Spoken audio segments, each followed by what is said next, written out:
Le jour où son père fut enterré, il ne resta presque rien de lui. Seulement une vieille montre rayée que personne ne voulait, une montre qui ne fonctionnait même plus. Et pendant longtemps, le jeune la laissa au fond d'un tiroir, comme s'il voulait oublier tout ce qu'elle représentait. Jusqu'au jour où sa propre vie commença à se dérégler. Les factures s'accumulaient, les opportunités échouaient, le doute prenait toute la place et chaque matin ressemblait à un combat perdu d'avance. Puis un soir épuisé, il tomba sur cette montre, la remonta par réflexe et observa l'aiguille repartir lentement, fragile mais déterminée, exactement comme son père autrefois. Alors il se mit à la porter chaque jour, non comme un bijou, mais comme un rappel silencieux.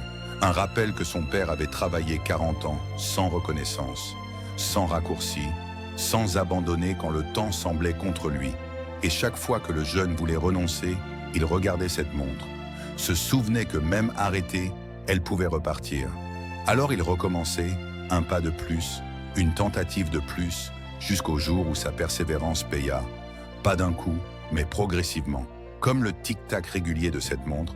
Et lorsqu'on lui demanda plus tard ce qui avait changé sa vie, il ne parla ni d'argent ni de chance.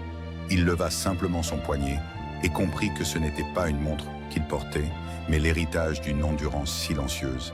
Et si toi aussi tu traverses une période où tout semble figé, souviens-toi que ce qui t'a été transmis peut devenir ta plus grande force, alors abonne-toi, car ici, chaque histoire est là pour te rappeler que même quand le temps s'arrête, ta vie, elle, peut toujours repartir.